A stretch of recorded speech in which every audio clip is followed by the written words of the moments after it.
Welcome to another episode of the Voices in Health and Wellness podcast, where we have honest conversations with clinicians, founders and innovators who are rethinking how healthcare is delivered and experienced. Today I'm joined by Dr Scott Werden, a physician who has dedicated a significant part of his work to understanding and diagnosing thoracic outlet syndrome, a condition that was first described as early as 1818, yet still remains widely misunderstood and often missed in modern medicine. Scott works with Vanguard Specialty Imaging in San Francisco and has helped build a national community of physicians and patients focused on improving awareness, diagnostic accuracy, and treatment for thoracic outlet syndrome. So with that, Scott, I'd like to welcome you to the show and thank you very much for joining me today. Thank you, Andrew. I really appreciate the opportunity to share with your audience. Wonderful. Perhaps we could start at the top. Could you give us a little bit of background and your kind of career path and how you've ended up doing the work that you currently do? Well, I'll just start out by saying this, and I tell my kids this all the time. Whatever I planned didn't work out the way I expected. So roll with the punches. I started out actually after medical school. I did an internal medicine internship and residency. And then I did our big board certification examination. And right afterwards, I was saying, this is not what I want to do. And I went back and did another residency and fellowship in diagnostic radiology. I was very fortunate because radiology has benefited from all the advances in technology, ultrasound machines, CAT scans, MRIs. And I was busy working as a radiologist. I was running an imaging center. But a few years before, let's say about the year 2000, I was in a group in San Francisco, and a drug rep came in and said, we have a couple speakers tonight up in Marin. It's a really nice little seaside community north of San Francisco.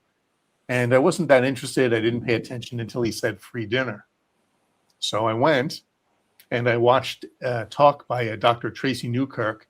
He's a neurologist who has spent over 40 years of his career working on thoracic outlet syndrome. And I was fascinated by both the material and his enthusiasm for it. I knew very little about the disease. Nothing had been covered in medical school that I can remember, or in 2 internships and 2 residencies. And there's also another speaker with him, Dr. Jim Collins, who has since passed away, who was very enthusiastic as well about his technique for doing MRI of thoracic outlet syndrome. And I went up after the talk and I spoke to the 2 docs, and it was very interesting.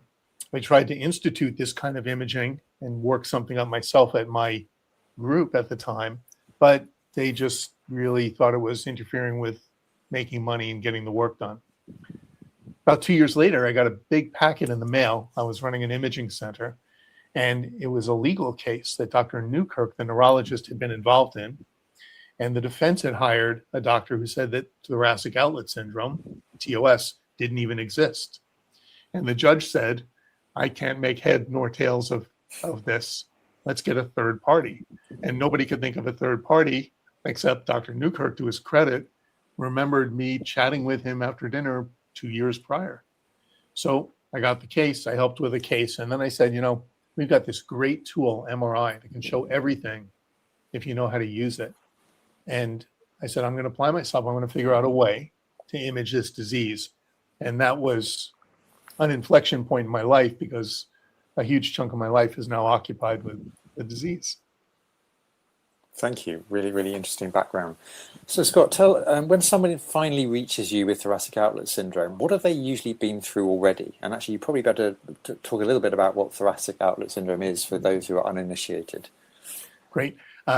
Thoracic outlet syndrome is a nerve entrapment syndrome, very simply.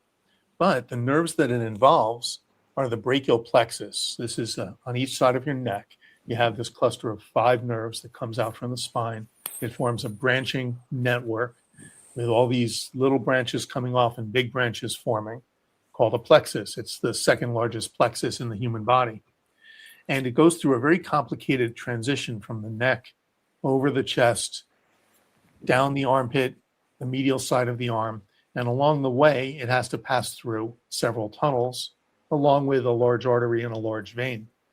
Those tunnels can be narrowed for any number of reasons. But what's worse is that the arm motion, the arm is the most mobile joint in the human body, causes narrowing of those tunnels in unpredictable ways. So what happens is the 3 types of TOS depend on which structure is being involved. I'll get to that. But the most common type and the difficult type to diagnose is the neurogenic type, where the brachial plexus, the nerves, are either compressed or stretched by arm motion. So diagnosing it, you have to understand very complex anatomy where the neck joins the chest, joins the shoulder. And then you have to understand the motion, what happens when patients move their arms.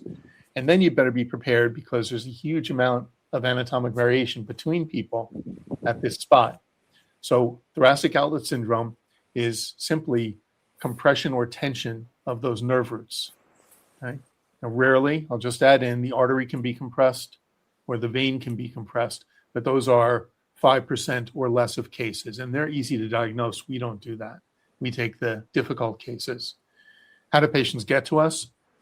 It's a great question because a lot of patients have been through a lot of different doctors before they get a diagnosis. When I first started this, Andrew, 25 years ago, I don't want to date myself. I have to look for some gray hair soon. Patients would go through 8 or 10 doctors before they'd happen to find us by luck.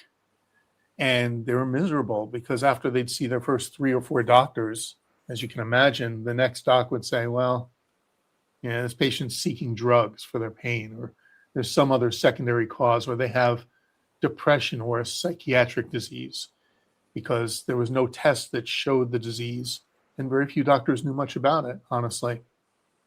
So I used to say that my job is to diagnose a disease that doesn't exist, because a lot of doctors would just tell the patients, it doesn't exist, you can't have it.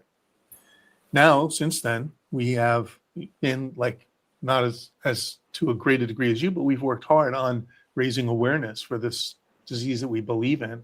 And fortunately, the field has grown tremendously over the past 25 years. There are clinics at the best hospitals in the country.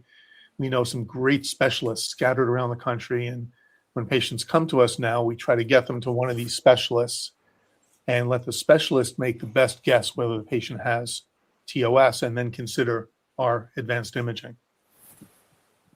Thank you. So you talked a lot about the diagnosis and being able to get that diagnosis. What happens next for the patient that you find with the condition? So this depends on what's wrong inside. Because of the anatomic variation, there are different causes of compression of this brachial plexus. Some patients have an extra muscle, or their brachial plexus takes an unusual course through a muscle instead of around the muscle, or the rib and the collarbone get too close together. There are a number of things that can go on. And depending on the treating doc, there are a number of different approaches.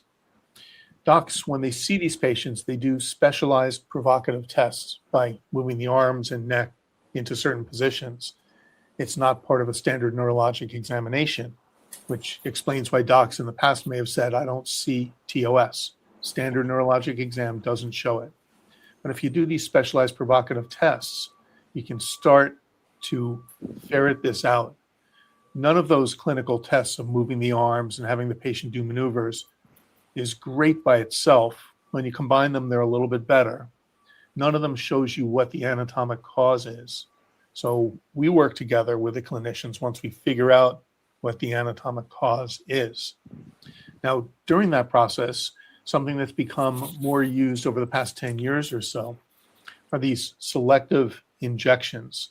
Some docs will inject a numbing medicine, lidocaine, into specific muscles of the neck or the chest.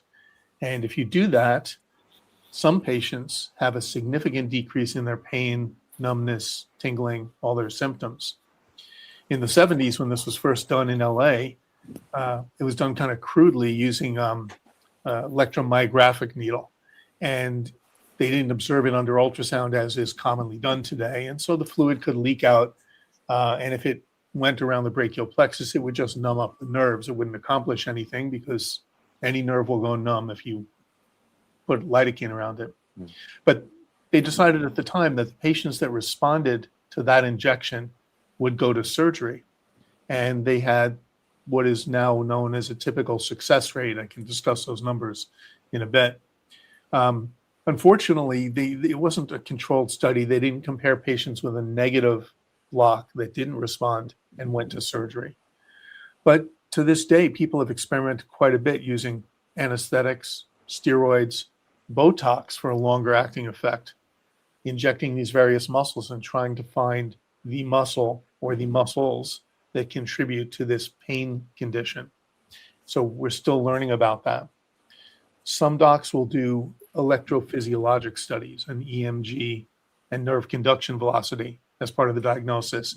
And these tests, I think to almost every experienced TOS doc I speak with, these tests are irrelevant. They don't become abnormal till late in the course of the disease.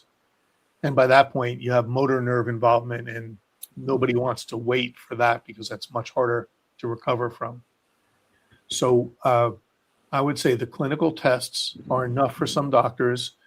The doctors who just rely on clinical tests without imaging tend to use those selective muscle blocks. There are other docs who feel that the imaging is important so that they know what they're going to see before they go in. And maybe my hope is to triage patients to different kinds of treatment. I'll give you an example. We see fairly often as one of the causes of compression of the brachial plexus, that the rib, the first rib, stays in place when you raise your arms, and the collarbone comes down very close to the first rib. And it narrows that space between two bones and compresses the brachial plexus. Now, in that case, removal of part or all of the first rib is kind of the accepted treatment. And that's understandable. If I show on my MRI there's compression, you remove that floor, the first rib, there's now space when the collarbone moves. But there's been a recent movement of some progressive surgeons to just remove some of the muscles, the scalene muscles, and to leave that first rib alone. And the thought is that it would be an easier surgical procedure, less time in the operating theater, less time in hospital, faster recovery with less pain. Of course, you haven't removed this point of obstruction theoretically. And what's happened is the research is showing that clearly shorter surgery, shorter time in-house, similar, maybe slightly better results, shorter time away from work. Just overall, it's worked really well. Now, from my point of view, and I'm obviously biased, I think we should do imaging on many patients. We don't know if those patients had compression between those two bones. It's possible that they had different causes of TOS. Nonetheless, it's really cool to see people so progressive and trying these new things. And I think we're getting into a golden age of TOS where people are working together more. I think thanks in part to us because we try to connect people, and realizing that multiple specialists should be involved with a patient with TOS. Thank you. Now, obviously, you're very specialised in this area, and you've talked about awareness has improved. But what's something about this condition, thoracic outlet syndrome, that most doctors are still getting wrong, in your opinion? Okay. I want to be careful and not step on toes. And I have my opinions, and I have some facts, but all the facts are not in for sure. So there's a lot we don't know about the disease. And from my point of view, that means we need a rigorous set of standards to move ahead, to break some of those log jams. The diagnosis of thoracic outlet syndrome, there's no gold standard yet. The clinical tests don't do it. The MRI, I think, is great, but by itself, it doesn't do it. And until we establish that, it's hard to read outcome studies when you have a group of patients that entered the study and they probably have neurogenic TOS, but you're not sure. Now, that doesn't directly answer your question. For doctors, I'm going to share a little bit of history. I actually want to read you a quote. It's one of my favorite quotes to keep me grounded. Robert Heinlein, a famous science fiction writer, he said, "Expertise in one field does not carry over into other fields. Experts often think so. The narrower their field of knowledge, the more likely they are to think so."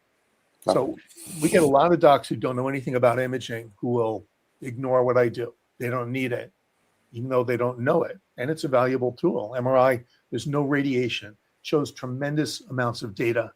And we know that this area is full of complexity. But there are docs who are just dead fast against it because whatever reason, they have their dogma. There are docs who still say it doesn't exist or it's disputed. In the late 1980s, I love reading about medical history.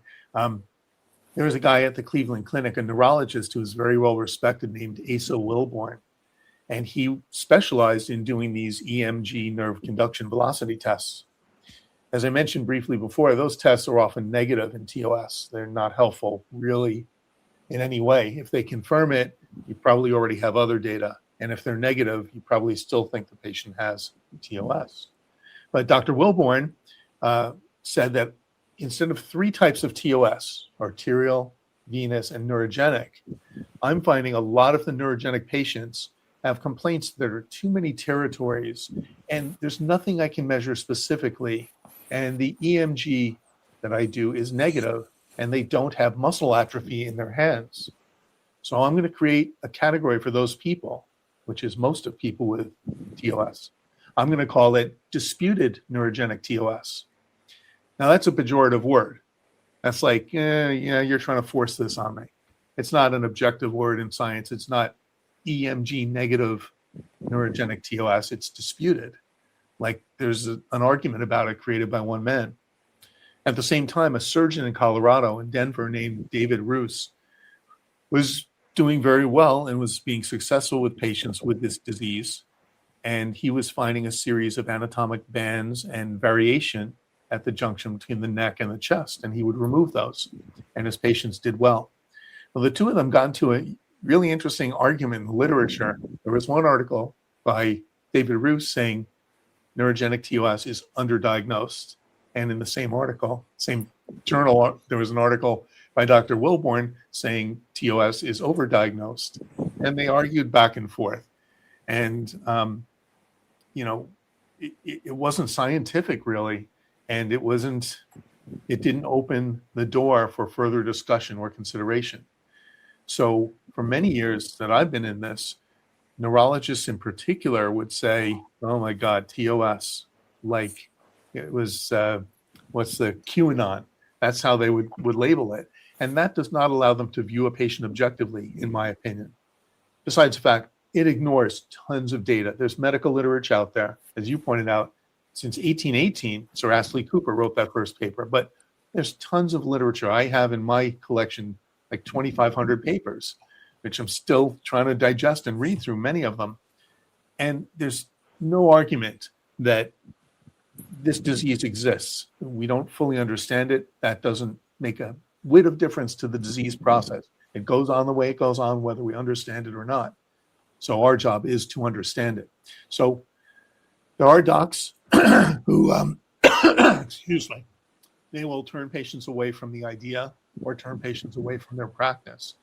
And part of our goal has been to raise awareness. I love what you do.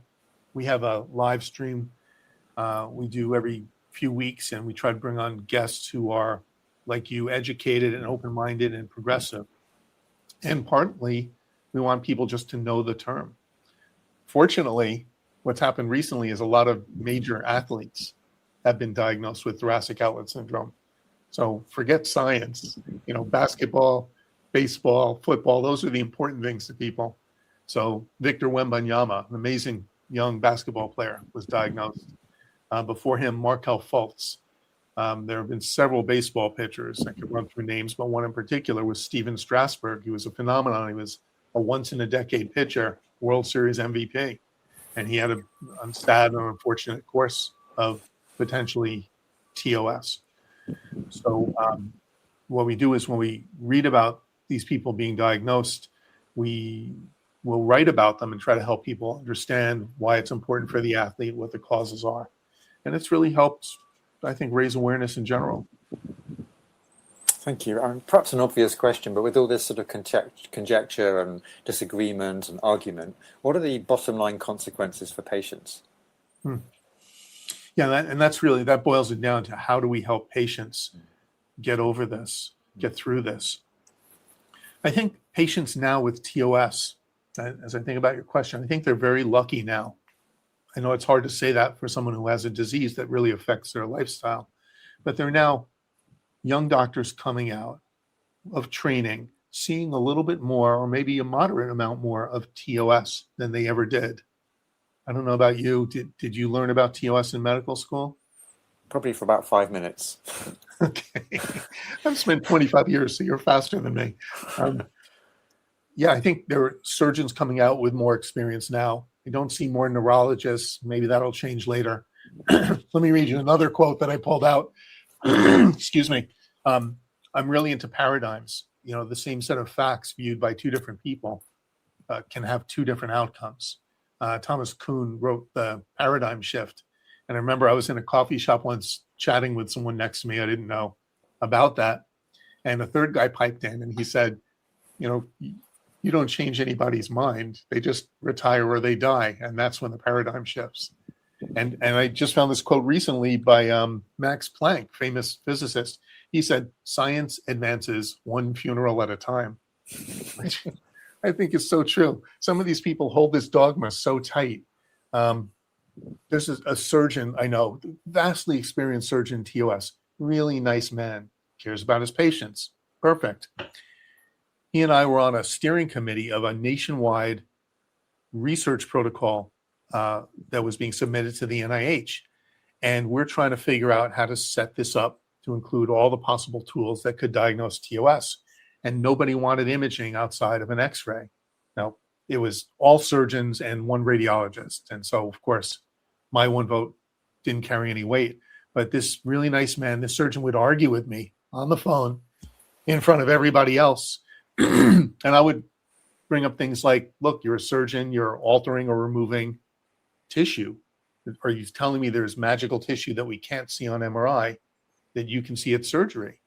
And if you tell me what it is, I'll find a way to see it and view it. And it devolved to the point where he just said, you know what, Scott, you don't understand, which he can't even give up his dogma and discuss it because clearly there is no magic tissue. I've changed my protocol many times because I learn from the surgeons. I go observe surgeries when I can. I try to pick people's brains because there's so much we don't know, and because I believe that we will find the answer together, multi-specialty. So, yeah, so it's interesting that the human side of science, that people have decided what the science is. They'll use the facts that support their viewpoint, and they'll put their fingers in their ears when they get facts that dispute their viewpoints. I find it fascinating, and this is why there are plenty of examples in medicine. You probably know about Robin Warren, the guy in Australia who thought that Helicobacter caused gastric ulcers. Right? For decades, no one would buy it. And he published papers, no one believed it. And then he had his assistant, Barry Marshall, another physician, actually swill down some Helicobacter, develop an ulcer, and then the ulcer went away when he received antibiotics only. And they eventually, in 2005, won the Nobel Prize for that. But something as simple as that, why couldn't doctors keep their minds open to say, well, it sounds far-fetched, but okay, let me look at the data. So same thing with TOS. So the human side of science is fascinating to me. For patients, as I said, I think it's a golden age. I think we get a lot of patients who reach out to us because we've changed our protocol. We don't reach out to doctors nearly as much as now we reach out to patients, because it seems like our goal and our place in the universe is to do that, to raise awareness, to educate people, and then to get them to the right place. And now every year there's a few more TOS specialists coming out, and we can refer patients to them in different parts of the country. So for patients, the biggest hurdle in their way is not having heard the term thoracic outlet syndrome. Once they have, then they can move forward. Amazing. So I guess your role is primarily as a diagnostician in this space, but how does it work? How does your consultative role work in terms of sort of liaising with other clinicians and physicians in practice? How does that all kind of work out? Thank you. That's a really good question. We try to position ourselves as being a consultant. We advise patients on TOS and educate them in consultation phone calls with me, but we don't step in the way of the clinician who's obviously intimately associated with the patient, has examined them, is the quarterback. That's what we tell a lot of patients. Get one doc who is your quarterback. They'll take our imaging findings, our suggestions. They'll take the orthopedist suggestions. The pain management doc might have done a scalene block, one of those muscle injections. And that quarterback in the middle needs to incorporate all of that. I'm always open to speak to patients' doctors, to tell them what I see on the MRI and share what little knowledge I have. And I think that once the patients get their little team together, they make a lot of progress. There's physical therapy that's involved too, which may preclude surgery and often does.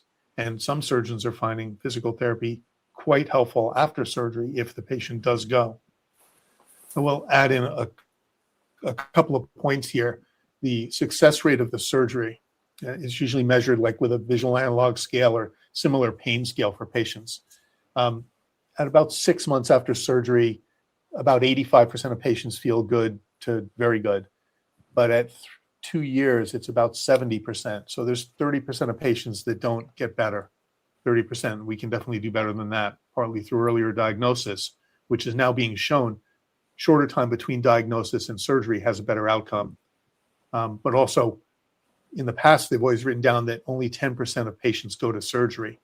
I haven't seen any new data in a while, and I think it's higher than that. I think more patients are going to surgery than 10%. I think we can do better at getting that number down if we find better conservative measures, muscle blocks, maybe minimal surgery. Some people are doing robotic surgery. Some people are doing endoscopic surgery, this whole host of things. But my job is, I feel, in the center. I know a lot about TOS. I'm glad to talk with patients' doctors. I advocate for patients. I advocate for the docs. I just think it's one big kumbaya. We can accomplish a lot if we work together. Do you think healthcare needs more of this kind of deep subspecialty collaboration, thinking more widely? Well, I'm in a tiny corner of the world, Andrew. I mean, my corner of the world is just this tiny little disease. And because I'm partly OCD, it brings me satisfaction to learn more about it. I've loved anatomy since medical school. Since I was a kid, I had one of those, they called it the visible human. It had a clear outer shell, and it had all the bones and the organs inside that you could take out. So TOS is an anatomist's dream. There's so many variations, so many complicated structures that I'm always learning. So that's for me. I think the role of the primary care doc is critical. I was just mentioning a quarterback for a TOS patient. Well, my primary care doc, which I saw a couple of days ago, is my quarterback. If I have this report from this study and I'm taking this medication and might need to be changed because of my blood test from this source, that's the guy or the gal. I'm a doctor, and I don't know what he knows. He's got this broad overall picture. My personal opinion would be there's always going to be a place for these hyper specialists for those challenging diseases, but we should be working within the milieu of people who see the broad landscape. Human beings are complex. So thinking now about your practice and more of the business side of things in terms of what you do, what does a typical day look like for you right now? And I guess there's no such thing as a typical day in this space, but I'm just trying to get some sense of how things pan out for you.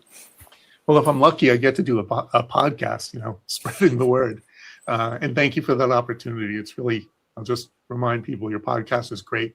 Listen to some episodes. You do a great job interviewing people. Thank you for that opportunity to be a part. Usually, boy, my days are pretty typical day. Typical day is my dog hearing the mailman outside. Okay. Typical day, I spend a lot of time trying to make sure I've got the latest papers that I can and download them. And I'm trying to build this relational database using Obsidian and some other software to take notes from these PDFs. And I'm trying to learn more in all these different areas. I spend time on the phone with patients. I spend time with my admin person. It's just two of us really, and we have to juggle a lot.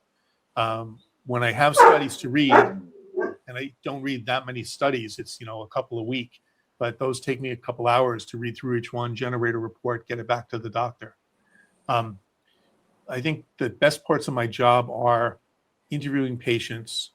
We get lots of follow-up from patients. We have one guy, really nice guy, is a high minor league pitcher trying to get into the big leagues and been through a lot. And he constantly sends notes. This is my progress. This is happening, but now this is happening.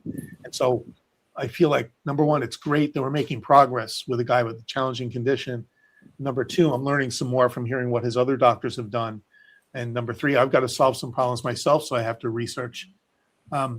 So I'd say it's a mix between reading studies, doing some of our awareness things like our live streams or our social media, which I'm still learning about, talking with docs, talking with patients, and trying to move some research forward. I've got too many ideas and not enough time to write them.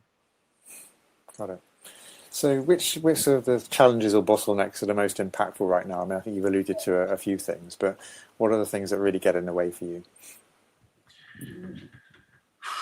I don't have enough man hours to handle like emails and admin stuff. I wish I could spend 100% of my time putting these papers together, digesting them, and starting to write on the data that we have.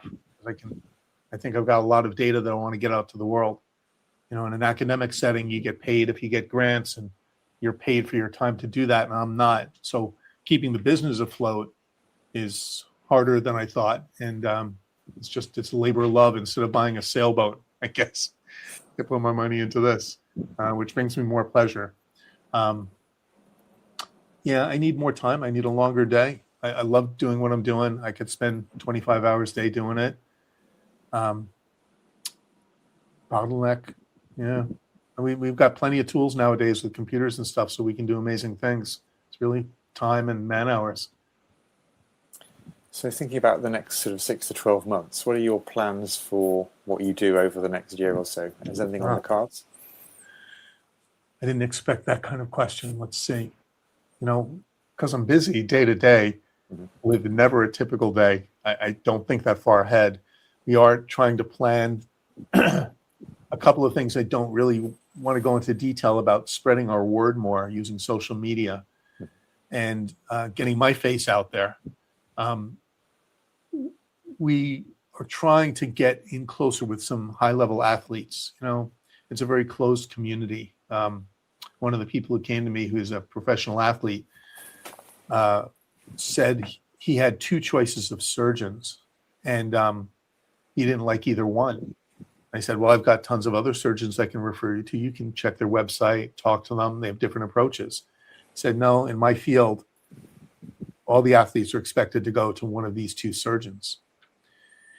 And so that political part is difficult. We'd like to get more involved with some of the sports because we think we can help. And we think that these players are unique. They're so highly skilled. They're so finely tuned. They should have the best. You know, my MRI doesn't cost that much. And I've been doing this 25 years, my friend. It's, you know, I can see things that should be seen. And I can help at very, very, very low cost and risk to these athletes. So I'd like to be more involved in the athletic world. We work with college athletes now, but the pros, it's harder to get to. And then I'd like to write papers with some of my colleagues around the country, some people who I think know so much, and they're such nice people. They care. Almost every TOS specialist cares so much about people because this is a challenging disease. So I'd like to be able to share some of my data and write some papers with those people. That would be a good plan for the next 6 to 12 months. Wonderful. So if all this publicity and awareness works really, really well, and you have a sudden influx of new patients, what would happen? There's only one of you, from what you're saying. What would happen? Yeah, my kids are grateful for that. And hopefully nothing will break, and that includes you. So what would happen? Well, I can definitely spend more time. I have a second job where I work full-time as a radiologist, and I can take more time away from that. What I'm trying to do, you know, business-wise, which I'm not trained in all, is to balance the revenue with the people that we hire to help us out. And if I had more revenue, I know this sounds terrible, but, you know, with more revenue, I can hire more people and get those man hours to handle the stuff that's not necessary for me. My business operations guy, Herb, has been with me forever. He's such a evangelist. He just thinks we're doing something really good in the world. And he thinks it's really good for our soul. And so he works endlessly for me. And I've only got one of him. But he's always telling me he's got to protect my time. I have to do the critical stuff, and we're not there yet. So I can read more studies. I could write papers. I think that just if we progressed, if we had an influx of people, and business-wise, I'd be able to get more help to allow that. I know that sounds kind of dry, but welcome to the world today. And you've had a very interesting career path and journey, and I'm really impressed by your level of specialization and knowledge in this area. But if you were starting your career again tomorrow, would you do anything differently?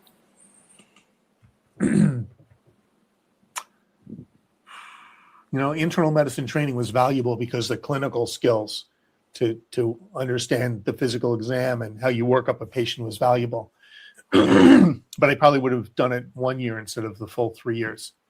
I also, believe it or not, I was a dropout in school. After high school, I dropped out and I spent several years away. So I would go back, wish I could get those years back and start some things earlier. The TOS thing, if I could, I'd just started earlier. It's fascinating to me. I love doing it, despite the little business challenges and patients who have a huge emotional burden because they're in a lot of pain and they need help. It's just really rewarding. It's great to be able to help somebody regain their life. That's a wonderful feeling. So I would put more time into that earlier if I could redo things. And the final question, I would ask you about the next year, but thinking even further into the future, which is always impossible to do, what do you think real progress would look like for patients with TOS over the next 5 to 10 years? I would say to just increase the rate at which we're progressing. There are some really great progressive people coming out now from training. There are some older folks who are really progressive, who have been in the field 10 or 20 years. If we stay the course and increase the rate of getting these people together, having the specialists meet each other, having the specialists work together on patients, getting some real data, like a solid diagnostic criterion for this patient has it and this patient does it, I think we'll do great for patients. We'll understand the disease so much better. I think it's already happening. I think some of the people that I get to work with are amazingly bright, amazingly dedicated. That's another part of my life that I'm, thankful for. Besides helping patients, they get stimulated all the time by these great people. So the final part would be raising awareness that more people know about TOS and they don't have to go through 4 or 5 doctors before somebody suggests the diagnosis. So raising awareness, maybe through sports and athletes, but just spreading the word so patients get diagnosed earlier, they get treated earlier, they get treated better with more progressive things that we're learning about, different types of treatment, different types of surgery, different types of physical therapy. And that would be, if I am on my deathbed and I look back, my number one thing would be my family, but my number 2 thing would be, have we helped enough patients, with TOS and changed the world a little bit? Scott, thank you. This has been such a fascinating conversation. I mean, one of the reasons I started this podcast was actually to build a global network of specialists, people doing exactly what you're doing, so that when patients need the kind of help that falls outside my expertise, as an example, I know exactly who to connect them with. So I think your work is a great example of how powerful that kind of collaboration can be. And I'd like to thank you so much for joining me and sharing this conversation today. I really thank you for your time and for inviting me. Thank you, Andrew.